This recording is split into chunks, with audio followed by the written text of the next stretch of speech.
Now we started off as apprentices in the shop. One of the best guys I ever worked with, and really, really proud to call him my friend for this many years. Never had an argument that we can remember. But we've been through many things over the years, right from apprentice school when me, him, and Danny would drive down to Newark to go to school, and we'd have Sarah running to get us 16 ounces into the bars in the middle of Newark at 8 o'clock at night. I've seen him fall asleep on sheetrock. I've driven him home in the back of my pickup. But just one of the hardest workers, and I always had to work really hard to keep up with Rick. I mean, he was one of these effortless guys that you couldn't keep up with him, and he'd never break a sweat. He'd walk around with a ruler in his pocket and a banana in his hand. And he was admired by many guys for his work ethics and his undying friendship. He was just really a good friend, and I look forward to many years of your friendship and hanging out down the shore when you're allowed to go.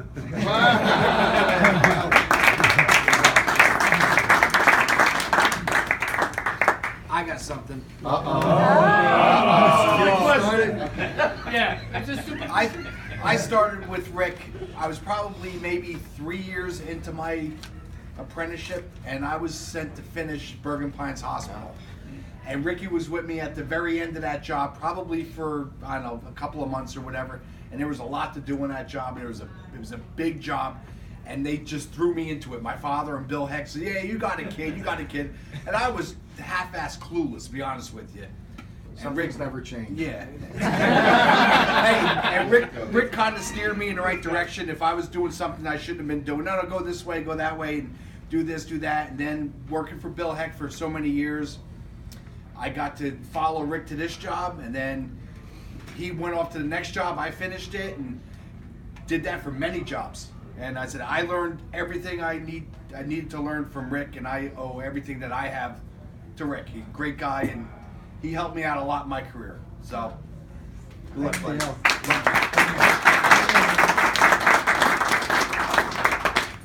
right, I'm in. All right. Jimmy out. Good. Ricky and I, those 80s, late 80s.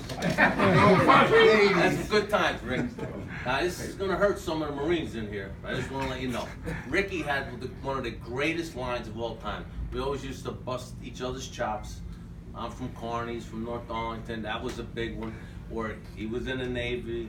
I was in the Marine Corps. He always used to say, "Hey, the only good Marines are submarines." Hey, this but it was funny. This me off. But Rick, you taught me a lot how to be a foreman. You taught me a lot. You always, hey, when they get you flustered, just say, "Hey, let me look into that."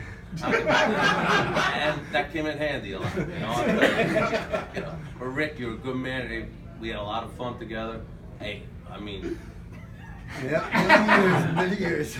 Remember that time we went down, the three of us, Heck sent us down to Cooney Show? On a Saturday, right? At 27? Remember that? Yeah. With a lot of duck up. I don't know how the hell we ended up at the bowling alley.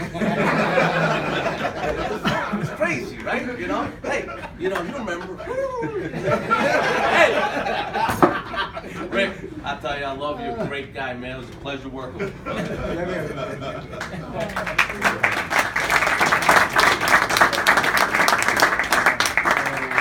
I got something I'd like to say.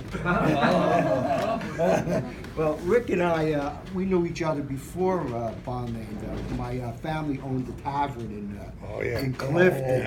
All the family. I had the honor of serving all the tailors when they're drinking. Just think of Robert and Johnny and Ricky when they're drinking. So I've known Ricky for a long time, and our families were very close. We lived in the same town for a number of years until I left in '98, and but we coached a lot of some of the kids in this room, Ricky's kids, my kids, and that's the reason why they haven't been success in sports. Coaching abilities. I really think it was Ricky.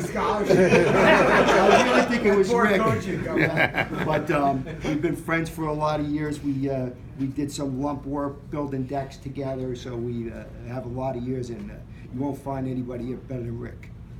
Yeah.